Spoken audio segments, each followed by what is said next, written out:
തന്നെയായിരുന്നു പേര്. അത് പണ്ട്. ഇപ്പൊ ഞാൻ മറിയാണ്. ഒരു വെളിച്ചപ്പാടിന്റെ ഭാര്യയായിരുന്ന നിങ്ങളുടെ ഈ മതം മാറ്റം നിങ്ങളുടെ ഭർത്താവിന്റെ സമുദായത്തിന് എങ്ങനെ അംഗീകരിക്കാൻ കഴിയും? ഒരുത്തന്റെ അംഗീകാരം എനിക്ക് വേണ്ട സാറേ. ഈ കത്തനാരച്ചന്മാരും കൊള്ളാം, കന്യാസ്ത്രീ മഠവും കൊള്ളാം. ഒരു ദേവീക്ഷേത്രത്തിലെ വെളിച്ചപ്പാട് അസുഖം വന്ന് വീണൂന്ന് കേട്ടപ്പോഴേ അവന്മാര് ചാടി വീണു. അയാളുടെ ഭാര്യയെ തന്നെ തൂക്കിയെടുത്തോണ്ട് പോയി മതവും മാറ്റി പേരും മാറ്റി കഴുതയിൽ ഒരു കുരിശു കിട്ടുന്നു. കണക്ക് നോക്കുമ്പോ പിടികിട്ടിയ കുഞ്ഞാടുകളുടെ ലിസ്റ്റില് ഒരു വെളിച്ചപ്പാടിന്റെ ഭാര്യയെ കണ്ട കാശ് മുടക്കി ഇറ്റലിയിലെ സായിപ്പന്മാർക്ക് സന്തോഷാവൂല്ലേ? ചെമ്പകക്കാവിലെ വെളിച്ചപ്പാട് ഉറഞ്ഞു തുള്ളി തല പൊളിഞ്ഞു ബോധം കെട്ട് വീണുന്ന് സാറന്മാര് വായിച്ചു കാണൂല്ലോ പത്രത്തില്. ദേ തോന്നി അയാളുടെ കുടുംബത്തിന് ഒരു 500 രൂപ അയച്ചു തരാഞ്ഞത് എന്താരും. ഒരുത്തരും ഒന്നും തന്നില്ല.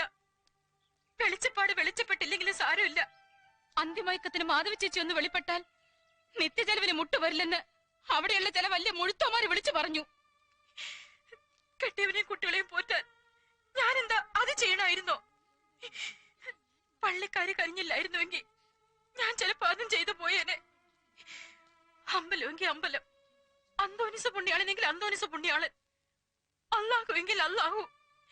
അത്താഴത്തിനുള്ള അരി ആരൊപ്പിച്ചു തരുന്നുവോ ഞാൻ അവരുടെ കൂടെയാ. എന്താ സാറേ, അത് പാടില്ലെന്നുണ്ടോ നിങ്ങളുടെ നിയമത്തിൽ? മതി മതി, ആ വിഷയം നമുക്ക് വിടാം. ഞങ്ങൾക്കറിയേണ്ടത് അവനെ കുറിച്ച് മാത്രമാണ്. നിങ്ങളുടെ ആദ്യ ഭർത്താവില്ലേ ചക്രപാണി, അവനെ തന്നെ. ഇവരോട് പറഞ്ഞതിൽ കൂടുതലായി ഒന്നും എനിക്കറിയില്ല. 10-20 കൊല്ലം മുമ്പ് നടന്നൊരു പഴങ്കഥ, അതൊക്കെ ഞാൻ എന്നേ മറന്നു. ഈ കോൺവെന്റിലെ ചട്ടങ്ങൾ അനുസരിച്ച് ഇതിൽ കൂടുതൽ എന്തെങ്കിലും സംസാരിക്കണമെങ്കിൽ പൗലോസച്ചിന്റെ അനുവാദം വേണം. ഓ, എന്നാ അനുവാദമാ? ഈ കോൺവെന്റ് എന്നൊക്കെ പറയുന്നത് പെണ്ണുങ്ങൾ ഒറ്റയ്ക്ക് താമസിക്കുന്ന സ്ഥലമല്ലേ? നിയന്ത്രണത്തിന് വേണ്ടി ഒരു ചട്ടം, അത്ര തന്നെ. ആ ചക്രപാണിയെ കുറിച്ച് ഈ പറഞ്ഞതിൽ കൂടുതലൊന്നും അവൾക്കും അറിയാമെന്ന് എനിക്ക് തോന്നുന്നില്ല. സാറിന് ആവശ്യമുണ്ടെങ്കിൽ അവളെ കൂടുതൽ ചോദ്യം ചെയ്യുന്നതിന് ഞാനൊരു തടസ്സമല്ല. അനുവാദം തന്നിരിക്കുന്നു. എന്താ? ഓ അച്ചോ, ആ മേസ്തിരി എന്താടോ? ആ മേസ്തിരി ഇതുവരെ വന്നില്ല. ഓ, അപ്പൊ ലേ തിന്നു ഓടത്തില്ല എന്ന് സാരം. ആ ചെട്ടിയാരോട് ഞാൻ എന്നാ പറയൂ എന്റെ കർത്താവ്.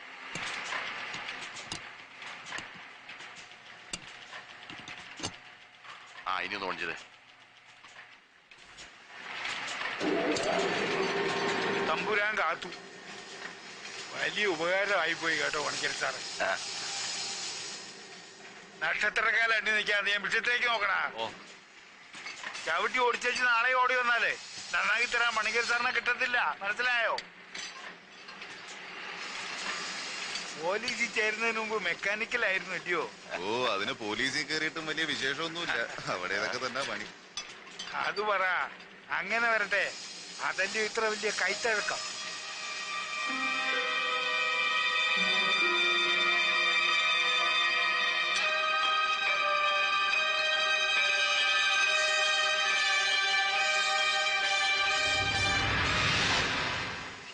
സർ, ഒന്നൊന്ന്. Seems very very familiar. എവിടെയോ ഇതുപോലൊന്ന് കണ്ടിട്ടുണ്ട്, ഓർമ്മ കിട്ടുന്നില്ല. എവിടെയോ കണ്ടതുപോലെ. വിലാസ്ക് അച്ഛാ, ഇത് എന്തിന്റെ കോമ്പൗണ്ടാ? ആർക്കറിയാം? ശിവകാശിക്കാരൊരു ചെട്ടിയാർ തന്ന ആർഡറാ. മെറ്റലും ഡൈയോ അയാൾ തരും. നമ്മൾ സാധനം അടിച്ചു കൊടുത്തേച്ചാ മതി. സ്ഥലം ശിവകാശി അല്ലയോ? വല്ല തീപ്പെട്ടി കമ്പനിയുടെയോ പ്രിന്റിംഗ് മെഷീന്റെയോ സാധനമായിരിക്കും.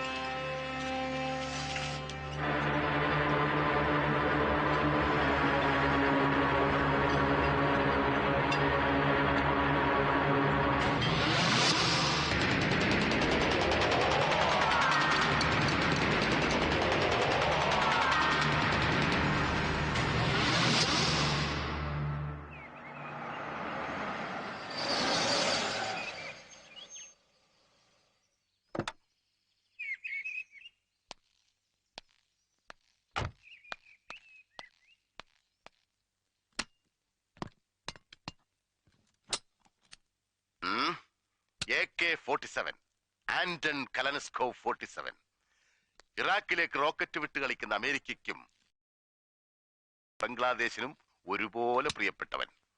ഈ സെമി ഓട്ടോമാറ്റിക് റൈഫിളോ ഇതിന്റെ യൂറോ അമേരിക്കൻ ഇമിറ്റേഷൻസോ ഉപയോഗിക്കാത്ത ഒരു മിലിറ്ററി ഫോഴ്സുമില്ല ലോകത്ത്. ഇന്ത്യ അടക്കം. പഴയ സോവിയറ്റ് യൂണിയനിൽ നിന്ന് പിരിഞ്ഞുപോയ പല സ്റ്റേറ്റുകൾക്കും ആഫ്രിക്കൻ ഏഷ്യൻ ടെററിസ്റ്റുകൾ ചെലവിന് കൊടുക്കുന്നത് വെറുതെ അല്ല, ഇവനാണ് പ്രതിഫലം. സംഘടിപ്പിക്കാൻ വളരെ ബുദ്ധിമുട്ടിയോ? അല്പം. ആർട്ടിലറി കോറിൽ ഒരു സീക്രട്ട് സ്പെഷ്യൽ റിക്വസ്റ്റ് കൊടുത്തു. അറ്റകയ്ക്ക് പോലീസിൽ അങ്ങനെ ഒരു വകുപ്പുണ്ട് പുതിയതായി.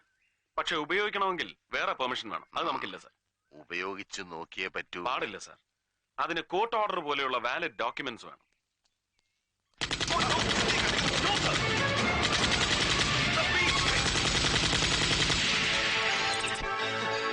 എന്ത് ഭ്രാന്താണ് ഈ കാണിച്ചത്? Are you really mad? ഇത് വട്ട് തന്നെയാ. വട്ട് തന്നെയാ. പക്ഷേ അത് ആർക്കൊക്കെയാണ്, ഏതിനൊക്കെയാണ്, എങ്ങനെയൊക്കെയാണെന്ന് അറിയണമെങ്കിൽ I have to use an AK-47. See the firing perfection. ഇത് ഒറിജിനൽ തന്നെയാ. Now I have to dismantle this gun. ഇത് അഴിച്ചു പറിച്ചതിന്റെ ആക്കോ ആണിയൊക്കെ ഒന്ന് ഇളക്കി പരിശോധിക്കണം.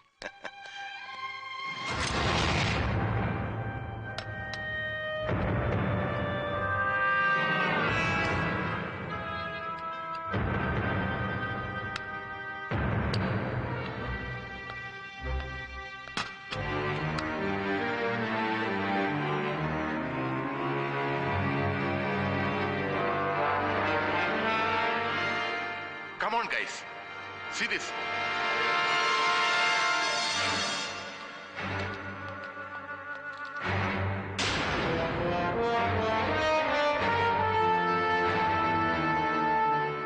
Come on. Use your brains. ഓർമ്മയില്ല? സൂക്ഷിച്ചു നോക്ക്. ഒരവനും ഓർമ്മയില്ല? മനസ്സിലായില്ല? Come on. ബുദ്ധി ഉപയോഗിക്കുക. Come on. എടാ മരത്തലയന്മാരെ, തലച്ചോറില്ല ഒരുവനും. കണ്ടിട്ടില്ല ഇതിനു മുമ്പ്? Please use your brain.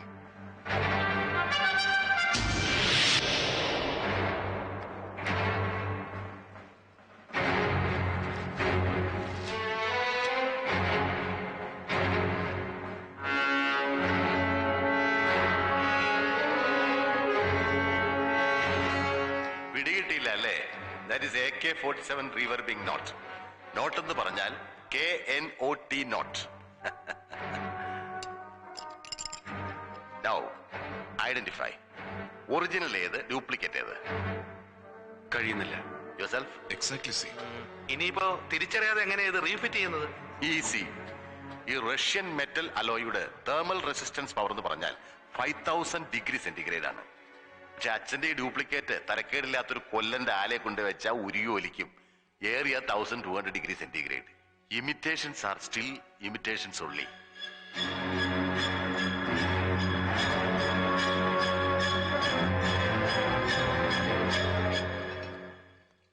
ഇതിപ്പോ വന്ന് വന്ന് ഷെട്ടിയൊന്നും ഒരു ടാർഗറ്റേ അല്ലാതെ അവൻ വെറും ഫോർത്ത് റേറ്റ് ക്രൂക്ക്. വിശ്വസിക്കാൻ കഴിയുന്നില്ല. ഒരു ക്രിസ്ത്യൻ മിഷണറിയിൽ ഇതൊക്കെ ഉണ്ടാക്കാന്ന് വെച്ചാ അതും ഒരു പ്രീസ്റ്റ്. എന്തൊരു ചങ്കൂറ്റം. ചങ്കൂറ്റമാണോന്ന് നിർബന്ധമൊന്നുമില്ല, അജ്ഞതയുമാകാം. സായിപ്പ് മൂക്കുകൊണ്ട് ഇക്ഷായും എണ്ണായും വരച്ചിട്ട് നടക്കാത്തൊരു കോമ്പിനേഷൻ ആണോ ഏതോ ഒരു പൗലോസച്ചൻ? അതും ഒരു സെക്കൻഡ് ഹാൻഡ് കോയമ്പത്തൂർ ലെയ്ത്തും വെച്ച് ടോ നോ എന്നും പറഞ്ഞുണ്ടാക്കാമോ? അപ്സൈഡ് അപ്സൈഡ് എന്ന് പറഞ്ഞു വെറുതെ തള്ളിക്കളയരുത് സാർ. ഒരു ഡൗട്ട്, ഞാൻ ചുമ്മാ ചോദിച്ചോട്ടെ. ആ കത്തനാരാച്ചനെ പൊക്കിയ എന്തെങ്കിലും തടഞ്ഞാലോ? ധൃതി പാടില്ല. മതന്യൂനപക്ഷം, ക്രിസ്ത്യൻ പുരോഹിതൻ, ഞാനൊരു Muslim. It's a very delicate area. രാജ്യം ചിലപ്പോ കത്തും. എന്ത് ചെയ്യും sir?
K. Shivaram, Lance Naik, the Artillery Segment, Northeast Regiment, Karimnagar, Jammu and Kashmir.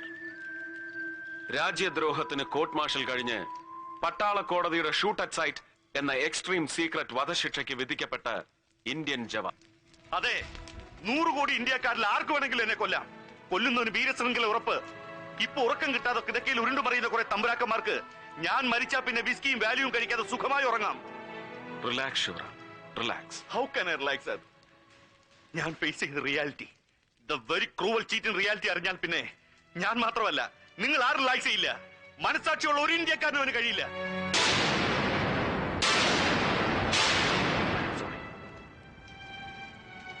I am sorry sir.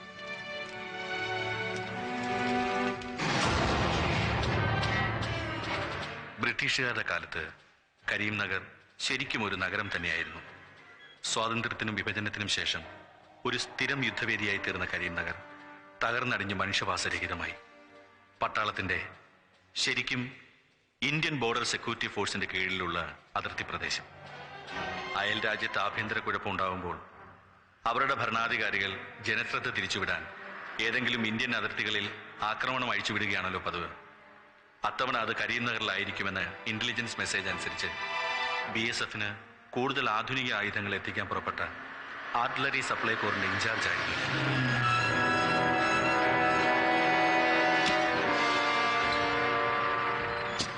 ദൂരെ മറ്റു ചില ഇന്ത്യൻ ആർമി വെഹിക്കിൾസ് കണ്ട് എനിക്ക് സംശയമായി.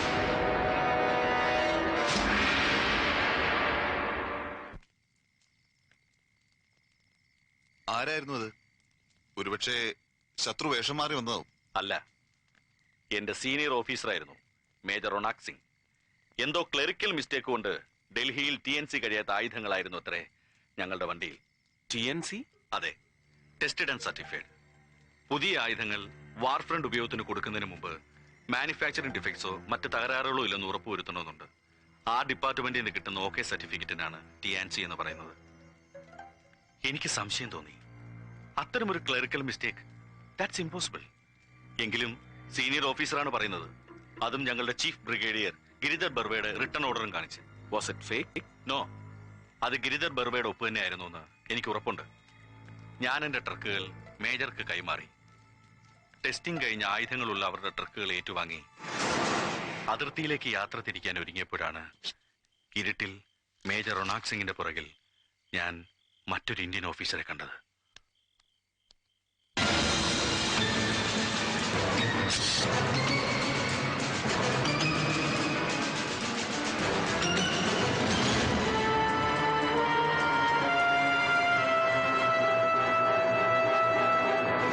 അതുകൊണ്ട് താൻ അയാളെ ഓൺ ദ സ്പോട്ട് പിടിച്ചില്ല?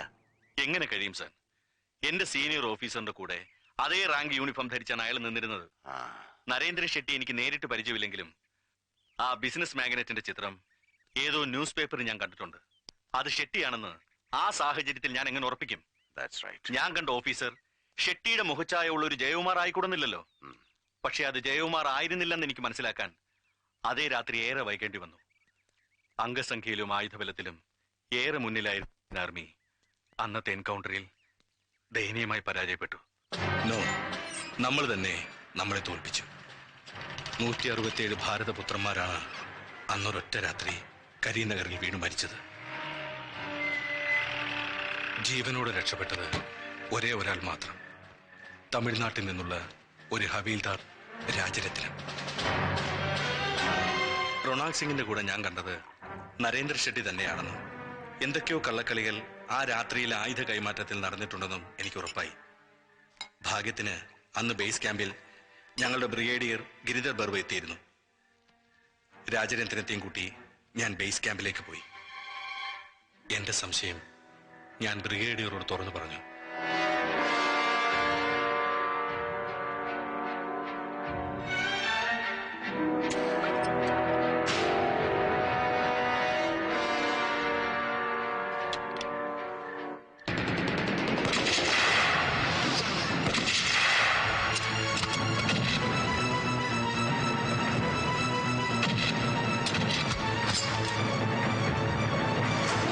പട്ടാളത്തിന്റെയും പോലീസിന്റെയും കണ്ണുകൾ ഒരേ സമയം വെട്ടിച്ച് കാശ്മീർ മുതൽ കേരളം വരെ ഒരു ഭാരത പര്യടനം. ടെറിഫിക്. മുഹമ്മദ് സാറിന്റെ കൈ പെട്ടില്ലായിരുന്നെങ്കിൽ എന്തായിരുന്നു ശിവറാമന്റെ അടുത്ത സ്റ്റെപ്പ്? മുഹമ്മദ് സാറിന്റെ കൈപ്പെട്ടതല്ല സുഹൃത്തെ, കീഴടങ്ങാൻ തന്നെ വന്നതാണ്.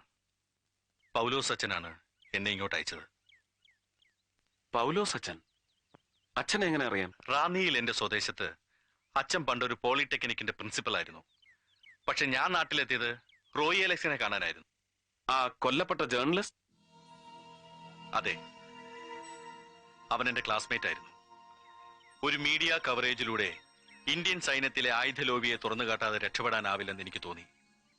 തേടി നടന്നവനെ കണ്ടെത്തിയെങ്കിലും എന്റെ കഥ പറയാൻ കഴിഞ്ഞില്ല. ഈ കഴിഞ്ഞ സെപ്റ്റംബർ 18 ഈവനിങ് അന്നാണ് ഞങ്ങൾ കണ്ടുപിരിഞ്ഞത്.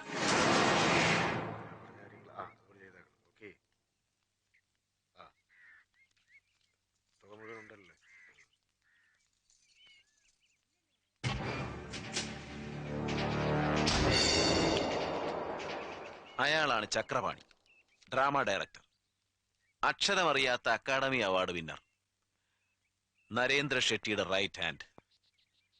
ഇന്ന് രാത്രി ഇവന്റെയൊക്കെ കള്ളി ഞാൻ പൊളിക്കും.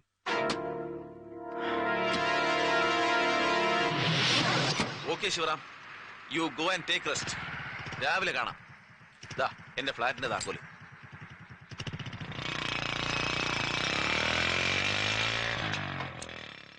അവൻ പിന്നെ മടങ്ങി വന്നില്ല. പിന്നീടാണ് ഞാൻ പൗലോസ് അച്ഛന്റെ അടുത്തെത്തിയത്. റഹീം ഹാജി വധം, റോയി കൊലക്കേസ്, ഇത് രണ്ടും തെളിഞ്ഞു കഴിഞ്ഞു. പിന്നെ ആ ഷെട്ടിയും ചക്രവാണിയും നമുക്ക് ഡിങ് ഡിങ് അങ്ങ് പൊക്കിയാലോ സർ? നോ, നമ്മുടെ ടാർഗറ്റ് വല്ലാതെ തിരിയുന്നു. ശിവറാം പറഞ്ഞതും നമ്മളൊന്ന് എക്സ്പെരിമെന്റ് ചെയ്തതും കൂടി വെച്ച് നോക്കിയാൽ പിന്നെയും ഉണ്ടല്ലോ മിസ്സിംഗ് ലിങ്ക്സ്, ലൈക്ക് ഫാദർ പൗലോസ്. ആ പൗലോസ് അച്ഛനായിരിക്കണം എല്ലാത്തിന്റെയും കിങ് പിൻ. എങ്കിൽ എന്തിന് അദ്ദേഹം ശിവറാമിനെ ഇങ്ങോട്ട് അയക്കണം? ഒരുപക്ഷെ കഥ അറിയാതെ ആട്ടം കാണുകയാവണം. ഏയ്, ഒരു മുൻപരിചയവുമില്ല. ലേത്ത് ചുമ്മാ പണിയില്ലാതെ കിടന്ന് തുരുമ്പെടുക്കുന്നത് കണ്ടപ്പോ ഞാൻ മലയാളം കൂടാതെ തമിഴ് പത്രത്തിൽ ഒരു ക്ലാസിഫൈഡ് അഡ്വർടൈസ്മെന്റ് കൊടുത്തു. പീസ് വർക്കിന് ആർഡർ അന്വേഷിച്ചു. ആ പരസ്യം കണ്ട ഇയാൾ തേടി പിടിച്ചു വന്നത്. എന്നാലും എന്റെ തമ്പുരാനെ, ആ പരമദ്രോഹി എന്നെ കൊണ്ട് എന്ത് അക്രമമാണ് ചെയ്യിച്ചത്. അല്ല, അടുത്ത കൺസൈൻമെന്റ് എടുക്കാൻ അയാൾ എപ്പോ വരും? നാളെ കഴിഞ്ഞ്. എന്തിനാ അതുവരെ കാക്കുന്നത്? അവന്റെ അഡ്രസ് ഇവിടെ ഉണ്ടല്ലോ, ഇന്ന് തന്നെ അറസ്റ്റ് ചെയ്യണം കള്ളനെ. ബുദ്ധിമുട്ടാവു വച്ചു. നാഗപ്പ എന്ന പേരും അവൻ തന്ന മേൽവിലാസവും ഒക്കെ ഫേക്ക് ആയിരിക്കും. അച്ഛൻ ഒന്നും അറിയാത്ത പോലെ ആസ് യൂഷ്വൽ നാളെ കഴിഞ്ഞ് അവന് ലോഡ് കയറ്റി കൊടുക്കുക. വീൽ ഹുക്കൻ. பழனி ஆண்டவா, முருகா, ஆண்டலூர் விநாயகரே, இந்த வாட்டியும் வழக்கப்படி பணத்தை கரெக்டா கொடுத்துடு. பொன்னிச்சாமி ஐயா, சாப்பிட்டல்ல? ஆமாங்க. வண்டி எடுப்பா.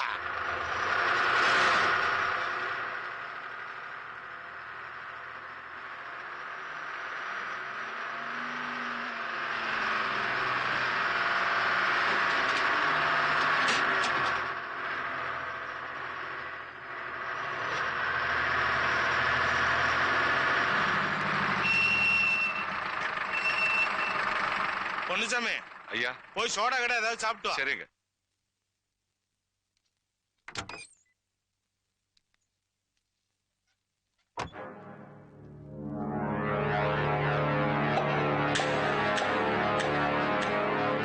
ஐயா, நான் தான் நாகப்பா.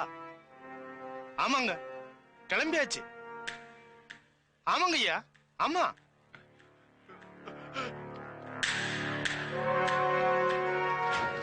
ஆமா ஐயா, வைக்கட்டுமா? சார்ஜ் ஜாஸ்தி ஆகும் ஐயா. சரிங்க ஐயா. ஐயா, பொந்தலூர் வரைக்கும் ஒரு ஆள் லிஃப்ட் கேக்குறாங்க. லிஃப்ட் கிஃப்ட் ஒண்ணும் முடியாது. நீ வண்டி அடியா. ഇച്ചിരി ഒന്ന് മാറിയിരുന്നേ. വലിയ ഉപകാരമാണ് അച്ഛൻ. கடவுளே. ஆமா, பொந்தலூர் பட்டிக்காடாச்சே.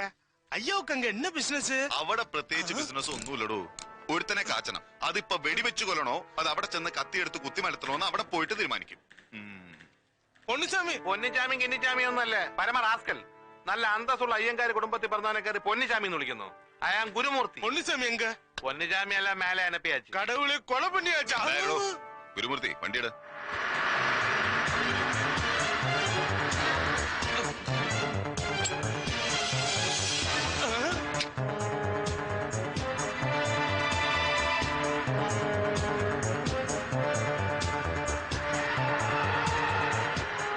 മധുര, ശിവകാശി, വിരുദനഗർ. എങ്ങോട്ടാണോ? ആ വലത്തോട്ടെടുക്ക.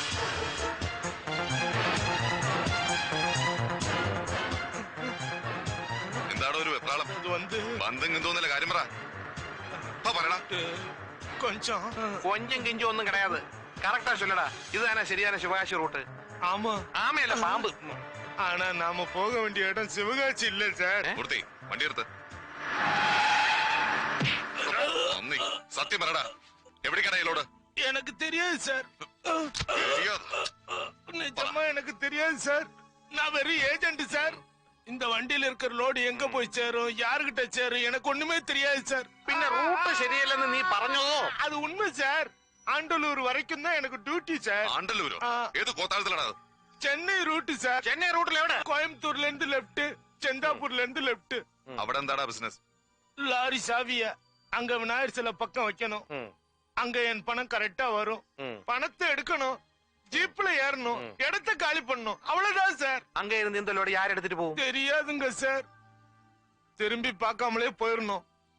அதான் ஐயாவோட ஆர்டர். ஒருவேளை திரும்பி பார்த்தேன்னு வச்சுக்க, அவ்வளவுதான் சார். இதை விட பெரிய துப்பாக்கி அவங்க கிட்ட இருக்கு சார். நான் புள்ள குட்டிக்காரன் சார். உயிர் மேல ஆசை இருக்காதா சார்? ആരടാവൻ?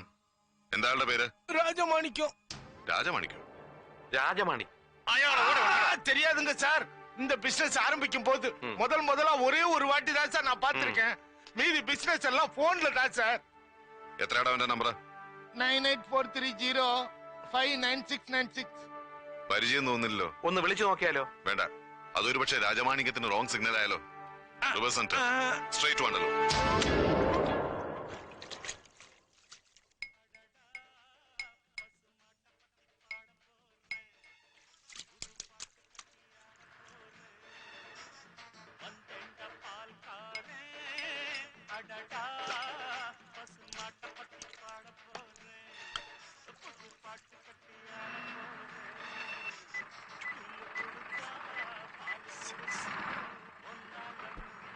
Hello hello.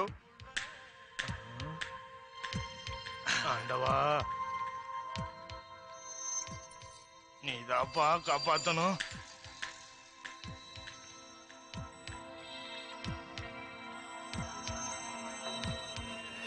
வண்டி எடு, வண்டி எடு.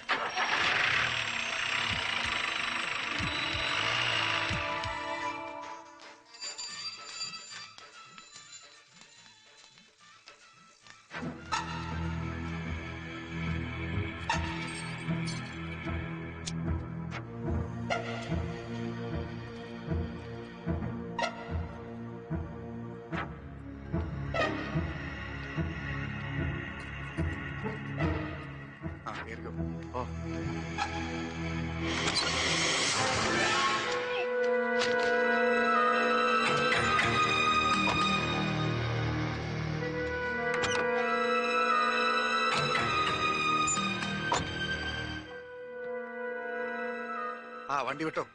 സ്റ്റാർട്ട് ആവുന്നില്ലല്ലോ സാറേ. ആരാടാ നീ? ജോസഫേ.